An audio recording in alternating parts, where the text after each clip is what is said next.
This channel does not promote any violent, harmful, or illegal activities. All content provided by this channel is meant for an educational purpose only.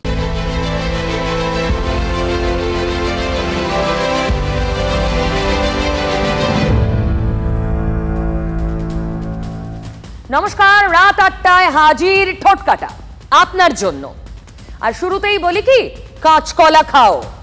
না না, আপনাদের ঠোঁটকাটা কখনো কাঁচকলা দেখাতে পারে? কাঁচকলা খেতে বলেছে জলপাইগুড়ির পাগলা দাশু। কি হয়েছে জানেন? মমতা ব্যানার্জি উত্তরবঙ্গ সফরে, এখন আপনারা জানেন আগামীকাল আলিপুরদুয়ারে তিনি বড় সভা করবেন। ঠিক তখন জলপাইগুড়ি স্বাস্থ্য দফতরের সামনে এক পরিত্যক্ত পার্সেল, শোরগোল, আতঙ্ক। তারপর আগে দেখুন পার্সেলটার ছবি। এই পার্সেল যা ঘিরে রাখা হয়েছে, ডাক পড়েছে পুলিশের, ডাক পড়েছে বম স্কোয়াডের, বোমা ভেবে তুমুল সতর্কতা মুখ্যমন্ত্রী উত্তরবঙ্গে। আর পরিত্যক্ত পার্সেল, সব সাজো সাজো রব। বাক্স খুব সন্তর্পণে খোলা হলো জলে ডোবানোর পর। কি পাওয়া গেল জানেন? একটা চিরকুট। দেখুন, সেই চিরকুটে লেখা কাঁচকলা খাও। চিরকুটে লেখা কাঁচকলা খাও আর কয়েকটা ওষুধের অ্যাম্পিউল। সুকুমার রায়ের পাগলা দাশুর কথা মনে পড়ছে? জলপাইগুড়ির পাগলা দাশুকে অবশ্য এখনো খুঁজে পাওয়া যায়নি। গোটা পুলিশ ফোর্সকে ঘোল খাইয়ে দিল তো। তাই অসম্ভব কাজটি করলো কে? কাঁচকলা খাও। আজ না গোটা এপিসোডটাই ভাবছি অসম্ভবকে সম্ভব করার কাহিনী দিয়েই করব। কাহিনী বটে, একটার পর একটা, যে অবিশ্বাস্য তাকে বাস্তবে পরিণত হতে দেখা অভিজ্ঞতা। এটুকু বলতে পারি, আজ ঠোঁটকাটার শেষে আপনিও সেই অভিজ্ঞতা নিয়েই ঘুমোতে যাবেন। প্রথম কাহিনী থুড়ি, বাস্তব। দেখুন।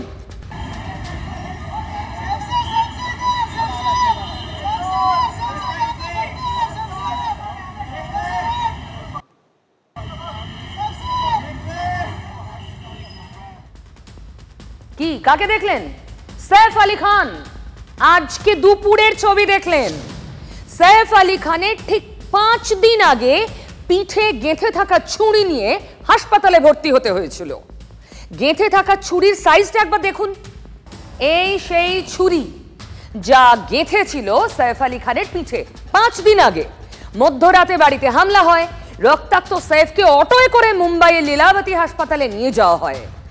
এবার আপনি বিশ্বাস করতে পারছেন? 5 দিন আগে যার পিঠে ওই সাইজের ছুরি ছিল, সে কি করে এরকম হিরো মাফিক হাত নাড়তে নাড়তে যেন শুটিং স্পট থেকে বেরোচ্ছেন, হসপিটাল থেকে নয়। এইভাবে বেরোতে পারলেন কোনো অসুস্থ পেশেন্ট? সম্ভব? অসম্ভব সম্ভব হয়। আরো আছে, আরো অনেক আছে। সেই ঝাঁপেই তো খুলছি। ইম্পসিবল, অসম্ভব শুনলেই মনে পড়ে যায় মিশন ইম্পসিবলের কথা। টম ক্রুজের মিশন ইম্পসিবল একের পর এক অসম্ভব রহস্যের পর্দাফাঁসকে সম্ভব করা। সেই স্ট্যাচু অফ লিবার্টির দেশেই আজ অসম্ভব সম্ভব হলো। কেউ ভাবেননি ডোনাল্ড ট্রাম্প আবার মার্কিন প্রেসিডেন্টের চেয়ারে বসবেন। তাই তো হলো।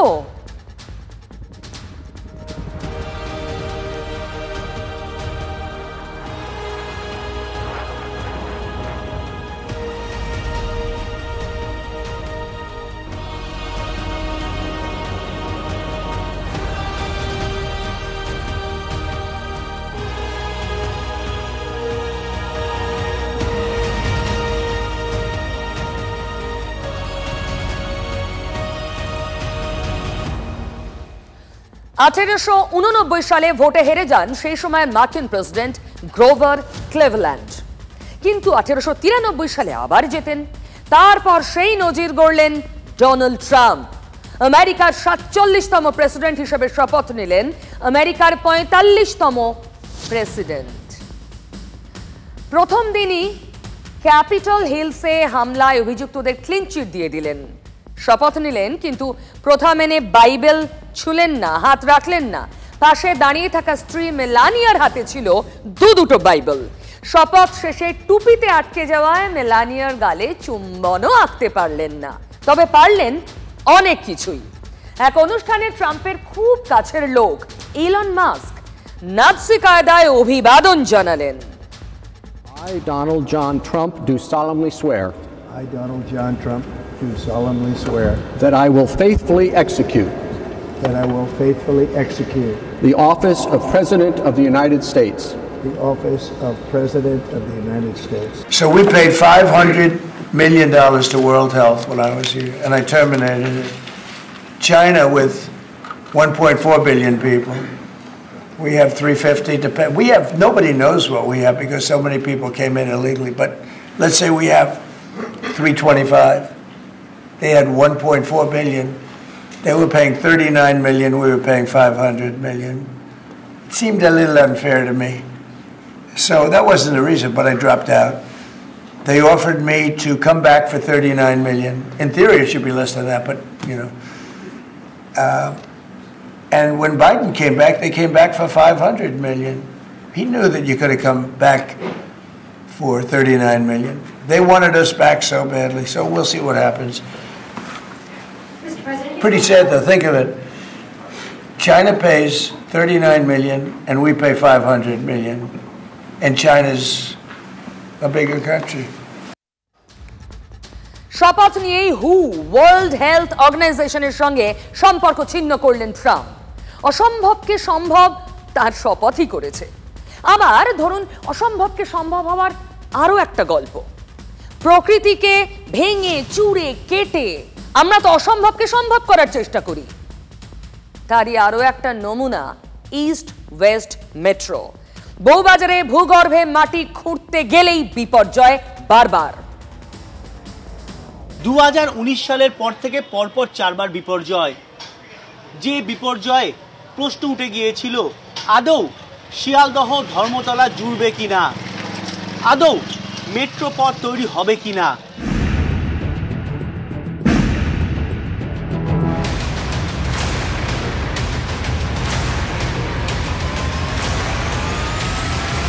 আমার খুব টেনশন হচ্ছে, একটাকে ভাঙলে একটা ভাই ভাঙবে, যেভাবে ফাটল ধরেছে।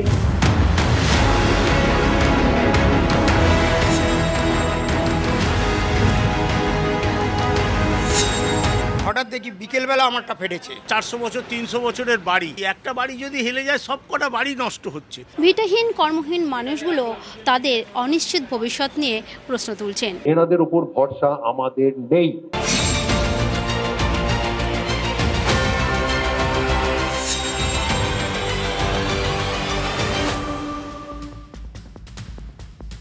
এই অসম্ভব সম্ভব হওয়ার পথে।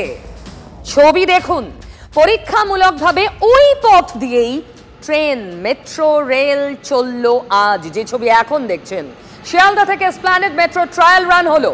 বিপর্যয়ের সমস্ত স্মৃতিকে পেছনে ফেলে বউবাজারের মাটির তলা দিয়ে ছুটল মেট্রো।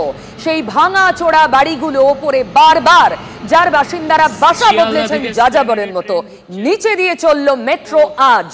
নির্বিঘ্নে ট্রেন পৌঁছলো এসপ্ল্যানেড। ভূগর্ভে যখন মেট্রো রুটের কাজ চলছে তখন একের পর এক বউবাজারে ভারী ভেঙে পড়েছিল। যে বাড়ি ভাঙার চিত্র এখনও বর্তমান হয়ে রয়েছে। একের পর এক বাড়ি ভেঙে পড়ে এখন এই অবস্থা গোটা বউবাজার জুড়ে। সেই অনিশ্চয়তা কাটিয়ে অবশেষে শিয়ালদহ থেকে ধর্মতলা জুড়ে গেল। 2.63 কিলোমিটার এই মেট্রো পথে চলল ট্রায়াল রান। এই বউবাজার, যে বউবাজার রীতিমতো শিরোনামে উঠে এসেছিল একের পর এক বাড়ি ভেঙে পড়ায়, সেই ট্রায়াল রানের কাজের জন্য এখানে বিভিন্ন অংশে ফুটো করা হয়েছিল।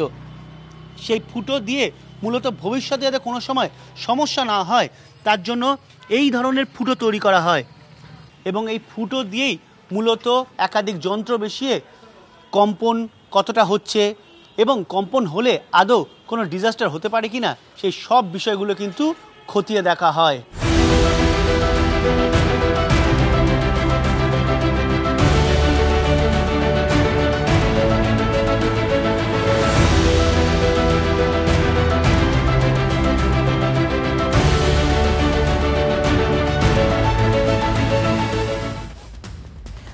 অসম্ভব সম্ভব হয়, সৈফ আলী খান থেকে ইস্ট ওয়েস্ট মেট্রো।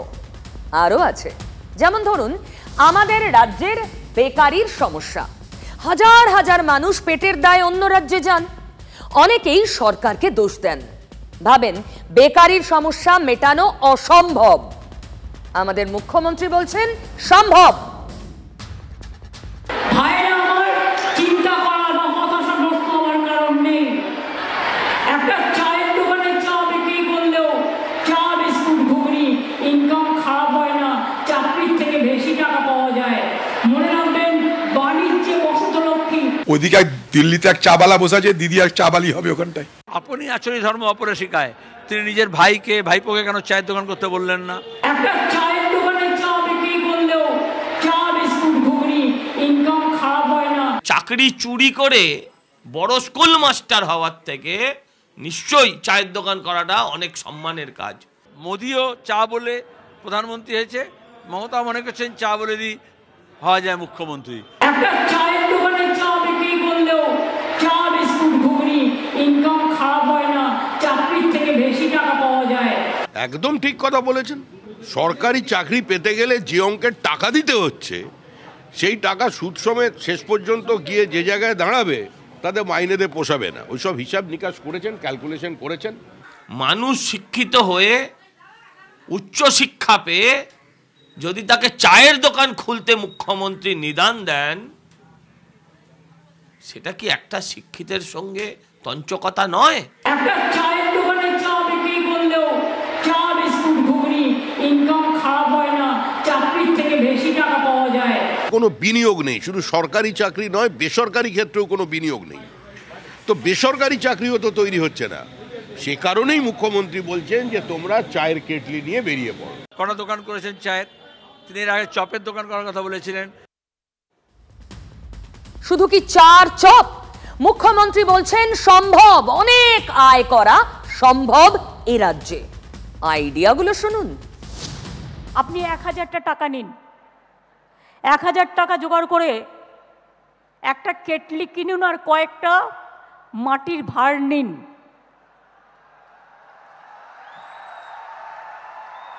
সাথে কিছু বিস্কুট নিন, আস্তে আস্তে বাড়বে। প্রথম দিন আপনি বিস্কুট নিলেন প্রথম সপ্তাহে, তারপরে সপ্তাহে মাকে বললেন মা একটু ঘুগনি তৈরি করে দাও, তারপরে সপ্তাহে একটু তেলে ভাজা করলেন। একটা টুল আর একটা টেবিল নিয়ে বসলেন। এই তো পুজো আসছে সামনে, দেখবেন লোককে দিয়ে কুলোতে পারবেন না, আজকাল এত বিক্রি আছে।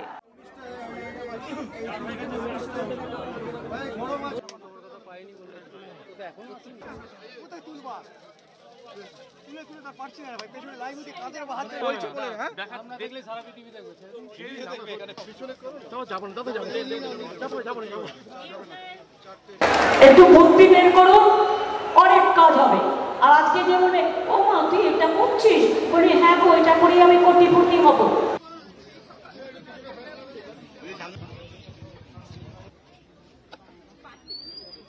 আপনারা কি জানেন কচুরি পানা দিয়ে এত সুন্দরভাবে সেটাকে শুকিয়ে ব্যাগ তৈরি করছে, বাজারে যাওয়ার ব্যাগ তৈরি করছে, খাবার থালা তৈরি করছে।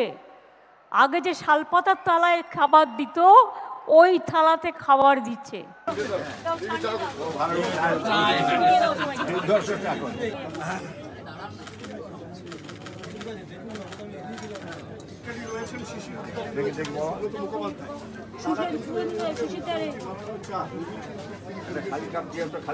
কত কাশ ফুল বনে বনে হয়ে আছে।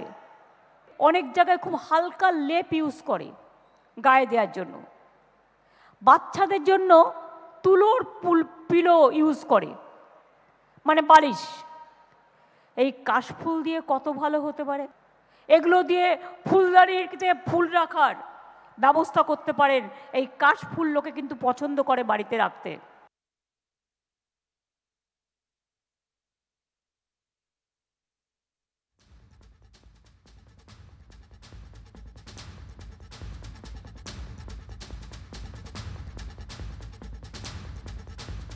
পুজো পুজোর সময় ঘুরেও বেড়াবেন, আর দরকার হলে একটা ঝালমুড়ির কৌটোর মতো কৌটো করে নেবেন, একটু বাদাম দিয়ে দেবেন, একটু ছোলা দিয়ে দেবেন, দারুণ বিক্রি হয়।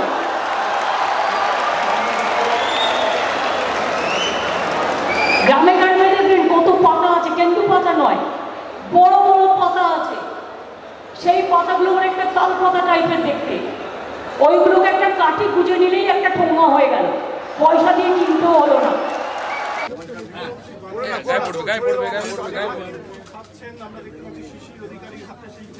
একটু বুদ্ধি বের করুন, অনেক কাজ হবে। আর আজকে যে বলে ও মা তুই এটা করছিস, বলি হ্যাঁ গো এটা করি আমি কোটিপতি হব। আপনি রাজ্যের মুখ্যমন্ত্রী, আপনি যেখানে জানেন চা বিক্রি করলে এত লাভ, তা আপনার আদরের ভাইপোকে এরকম চা বিস্কুট বিক্রি করতে না পাঠিয়ে সরকারি চাকরি বিক্রি করতে পাঠালেন কেন? গরু বালি আর কয়লা বিক্রি করতে পাঠালেন কেন? তাহলে আপনি যে অসম্ভব ভাবছেন তা সম্ভব। বিরোধীরা অনেক কিছু বলে, ওদের কথা কি আর কানে তুলতে হয়? বিরোধীরা তো বলে রাজ্যে নাকি মাফিয়া রাজ চলছে, মানুষের কোনো নিরাপত্তা নেই, বারবার মাফিয়া রাজের অভিযোগ। কখনো শেখ শাহজাহান গ্রেফতারও হয়, কখনো খুন হন মালদা তৃণমূলের সহসভাপতি মুখ্যমন্ত্রীর কাছের লোক দুলাল সরকার। খুনের জন্য 50 লাখ টাকা সুপারি দিয়ে গ্রেফতার তৃণমূলেরই নেতা নন্দু তিওয়ারি, মানে নরেন্দ্রনাথ তিওয়ারি। গতকাল মালদায় দুলালের বাড়িতে যান মুখ্যমন্ত্রী। কিন্তু মালদার রাজনীতি আমি একটা বুঝি না, এমএলএ আমরা পাই না, এমপি আমরা পাই না, কিন্তু কাউন্সিলর ইলেকশনে, বিশেষ করে কর্পোরেশন ইলেকশনে কেউ কেউ জিতে যায়। এর মধ্যে কি রহস্য আছে, রহস্যটা তো আমি জানি। অনেক রকম খেলা চলে, রহস্যটা আমায় ভেদ করতে হবে। রহস্যভেদ মানে টম ক্রুজের পর নতুন কোন মিশন ইম্পসিবল।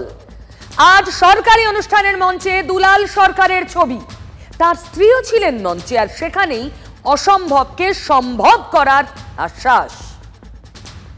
স্বজনকে হারিয়েছি, তার পরিবার চৈতালি এখানে আছে। মাফিয়াদের কোনো জায়গা এই সমাজে নেই, যারা সন্ত্রাস করে তাদের কোনো জায়গা এই সমাজে নেই। পার্টিকে দিয়ে কি হবে? পার্টি তো মাফিয়া রাজদের পার্টি। এখন সবার আগে যে মালদার যে জমির লুট চলছে, ফ্ল্যাটের লুট চলছে, কিষান, বাবলা, নন্দু, এগুলো বন্ধ করান। আজকে পিসি ভাইপোর যে রাজত্ব, ওটাকে মাফিয়া রাজি বলা হয়। মানুষ বলছে এই মাফিয়া তন্ত্রকে শেষ করতে হবে, আর তিনি এখন মানুষের কণ্ঠস্বরে গলা মেলাতে চাইছেন। তাদের প্রথমে তো তার ভাইপোকে জেলে পাঠাতে হয়। দিদি সব জানে কারা মেরেছে না মেরেছে। এতদিন পর দিদির মনে হয়েছে সফর, দুটো সফর, মালদা সফর, শোকার্ত পরিবারের সফর, সব মিলিয়ে একটা রিক্রিয়েশন করতে গেছেন। শীতকালে হয়তো পিকনিক টিকনিক করতে হয় না, পিকনিকে বেরিয়েছেন বাংলায় বিভিন্ন জায়গায়। সব এক একটা নেতা তৃণমূল কংগ্রেসের কোটি কোটি টাকার সম্পত্তির মালিক, এক একজন কতগুলো ফ্ল্যাটের মালিক, তার নামে বেনামে খুঁজলে পরে মাথা খারাপ হয়ে যাবে আপনাদের। তার দলের লোকরা করেছে, সবাই জানে এটা। তার দলের নেতা বলছে যে আমি না, আমার থেকে বড় মাথা আছে। আমি বলছি সব মাথার একটাই ছাতা, তার নাম মমতা ব্যানার্জি। বিরোধীদের কাজই নিন্দা করা, তাই না? আমি তো আপনাদের বলছি অসম্ভবকে সম্ভব করার কথা। অনেকগুলো উদাহরণ দেখালাম, আরো একটা দেখুন। মমতা ব্যানার্জির আগামীকালও আলিপুরদুয়ারে অনুষ্ঠান, সরকারি অনুষ্ঠান। সেখানে যোগ দেবেন বলে দিল্লি থেকে আসছেন বিজেপির জন বার্লা। কালকে আছে, কালকে টিকিট হয়েছে। আমাকে ডিআরএম ফোন করছিলেন যে আপনাকে ওই প্রোগ্রামে থাকতে হবে মুখ্যমন্ত্রী নির্দেশে। তো ঠিক আছে, আমি আসবো, এটা মেসেজটা পাঠাইলাম। না, উনি বিজেপি করতেন, বিজেপি করেন, তো উনি তো ঠিক বলতে পারবেন যে বিজেপি ওখানে জনবিচ্ছিন্ন, চা বাগান, চা শ্রমিকদের পাশে দাঁড়ান না, মানুষকে বিভ্রান্ত করেন, শ্রমিকদের বিভ্রান্ত করেন। সেটা যদি জন বার্লা বলে থাকেন তো ঠিক কাজ করেছে। আমার যখন মন্ত্রী ছিলাম, আমি একটা হসপিটাল, 100-200 বেডের হসপিটাল আমার মন্ত্রণালয় থেকে, প্রধানমন্ত্রী জন বিকাশ কার্যক্রম থেকে ওইটা অলরেডি হয়ে গেছিল। ওইটা কিন্তু আমাদেরই পার্টি কিছু লিডারশিপ ওরা আটকাইছে। আজ পার্টি যদি আটকায় দেয় তাহলে আমরা আগাবো কিভাবে? তাহলে কিভাবে ওই পার্টি করবো? আচ্ছা, পার্টিকে লিডারশিপে যদি আটকায় দেয় ডেভেলপমেন্ট কাজগুলো, তাহলে আমরা আগাবো কিভাবে? ওনার জনগণের জন্য যদি কাজ করার ইচ্ছে থাকে, জনগণের জন্য কাজ করুন, কোনো অসুবিধা নেই। জনগণের কাজ করতে গেলে আগামী দিনে উনি কি পরিকল্পনা করছেন তার উপর আমরা ভিত্তি করে উনি জনগণের জন্য কি কি কাজ করেছেন তার হিসেব আপনাদের সামনে তুলে দেবো। কোন মুখে দেখে আমরা পার্টি করব? কেউ তো নাই, ওইরকম লিডারশিপ নাই। উদাহরণ খুঁজে পাবেন না যে কোনো জেনারেল সিট থেকে কোনো এসটি কে নির্বাচনে লড়িয়েছে। তারপরেও যদি কেউ আদিবাসীদের স্বার্থের কথা আমাদের থেকে বেশি বোঝে। পশ্চিমবাংলার গার্জেন উনি, আর আমরা রাখবো কার কাছে? সমস্যাগুলো কার কাছে রাখবো? আর সলভ করবে উনি করবে, তাই জন্য ওনার কাছেই রাখবো। যারা এই প্রশ্ন তুলছে তাদেরকে আমি প্রশ্ন করতে চাই, কেন এর আগে হয়নি? অসম্ভব সম্ভব হয়, তবে একের পর এক উদাহরণ আছে তো সামনে। যেমন জ্যোতিপ্রিয় মল্লিক সবে জেল থেকে বেরোলেন, এখনই সক্রিয় হয়ে উঠছেন কাম ব্যাক করতে, আর তৃণমূল বলছে ওয়েলকাম ব্যাক। 12 তারিখে প্রডিউস হবে, 13 তারিখে প্রডিউস হবে ব্যাংসাল কোর্টে বুঝতে পারবেন। আমি অলরেডি অত্যন্ত ক্লিয়ার এখান থেকে। না, 13 নভেম্বর জামিন হয়নি, জামিন হলো 14 মাস পর 15ই জানুয়ারি, আর সেদিনই ওয়েলকাম করলো রাজনীতি। সুপ্রিম কোর্টের রিসেন্ট কিছু রায় এসেছে, তারপর আমরা দেখতে পাচ্ছি বেশ কিছু এই ধরনের দুর্নীতি মামলায় কিছু লোকের জামিন হয়ে যাচ্ছে। কিন্তু আমার বিশ্বাস বাংলার মানুষের দরবারে এই সমস্ত চোর জোচ্চল নেতারা তারা কোনো জামিন পাবেন না। তারা জনতার দরবারে গিয়ে বারবার প্রত্যাখ্যাত হবেন এবং জনতা এদেরকে অ্যাকসেপ্ট করবে না, রাজনীতিতে অ্যাকসেপ্ট করবে না। সেই রাজনীতি যাতে অ্যাকসেপ্ট করে সেই জন্যই তো বিধানসভায় জ্যোতিপ্রিয় মল্লিক সোমবারও গেলেন। স্পিকার পাটনায় ছিলেন, দেখা হয়নি, তাই মঙ্গলেও জ্যোতিপ্রিয় বিধানসভায়। আবারও রাজনীতিতে সক্রিয় হবেন তৃণমূল কংগ্রেসের বিধায়ক জ্যোতিপ্রিয় মল্লিক। তার পদক্ষেপ অবশ্য সেদিকেই ইঙ্গিত করছে। বিধানসভায় গিয়েছেন যাতে তার বিধায়ক পদ আবার রেগুলারাইজ করা যায়। রেগুলারাইজ হলে আবার বিধানসভায় যোগ দিতে পারবেন জ্যোতিপ্রিয় মল্লিক। তাহলে রাজনীতিতে সক্রিয় হওয়া এখন সময়ের অপেক্ষা। উত্তর 24 পরগনা জেলার বিভিন্ন স্তরের তৃণমূলের নেতৃত্বের সঙ্গে তিনি কথা বলছেন, বুঝে নিতে চাইছেন যে এই যে দীর্ঘ 15 মাস তিনি ছিলেন না, সেই অবস্থায় সংগঠন কারা চালিয়েছেন, কি অবস্থা রয়েছে। 2023-এর 27 অক্টোবর কাক ভরে গ্রেফতার জ্যোতিপ্রিয় মল্লিক। প্রথম দিন থেকেই পাশে ছিল দল, সে কথা তো মুখ্যমন্ত্রী বুঝিয়ে দিয়েছেন। বালুকে অ্যারেস্ট করে অনেক কাজ করেছে, ও অ্যারেস্ট করেছে কিসের জন্য? যাতে পার্টির কাজ করতে না পারে, যাতে ইলেকশন করতে না পারে। আর সেই সুযোগে সিপিএম, কংগ্রেস, বিজেপি একসাথে বেরিয়ে পড়েছে রাস্তায়, রোজ মিছিল করছে আর সবাইকে চোর চোর বলছে। আচ্ছা, পার্থ চ্যাটার্জি যদি জেল থেকে বেরিয়ে আসেন একইভাবে কামব্যাক করতে পারবেন, তৃণমূল ওয়েলকাম করবে, সত্যি করবে? দেখুন, উত্তরটা দিয়েছিলেন প্রফেসর রায়। ওই যে টাকার মহিলা, এক যাত্রায় পৃথক ফল হতেই পারে। আপাতত কেষ্টমণ্ডল আবার স্বমহিমায় ফিরছেন, এবার বালুর পালা। যতক্ষণ দলে আছে ততক্ষণ নানান রকম সংকট, কে কত বেশি লুট করতে পারবে, কে কত বেশি তোলাবাজির ভাগ পাবে, 75 ভাগ কে দিচ্ছে কে দিচ্ছে না। কিন্তু জেল খেটে আসলে 7 খুন মাপ। অনুব্রত জেল খেটে এসেছে, এখন আরো বড় নেতা, একদম মুখ্যমন্ত্রীর ডাইরেক্ট। খুব ভালো লাগলো, মমতা ব্যানার্জি বললো তুমি ওখানে কোর কমিটি আমার করা আছে, তা কোর কমিটির তুমি চেয়ারম্যান। বালু সবচেয়ে বড় খাদ্য দুর্নীতি, রেশন দুর্নীতি ভারতবর্ষ, কারণ না বোঝার কোনো কারণ নেই। তিনি এখন তৃণমূলের আবার বড় নেতা হবেন। জ্যোতিপ্রিয় মল্লিক কি 1 দশক ধরে এত বড় দুর্নীতিটাকে একা টেনে নিয়ে গিয়েছিল? ওটা তৃণমূল কংগ্রেসের কর্মসূচি ছিল। সেটা অত্যন্ত দৃঢ়তার সঙ্গে, সততার সঙ্গে এবং স্বচ্ছতার সঙ্গে জ্যোতিপ্রিয় মল্লিক পালন করেছে। এবং একবার যেন যে বলে না যে ধুয়ে আসলে নাকি পরিষ্কার হয়ে যায়,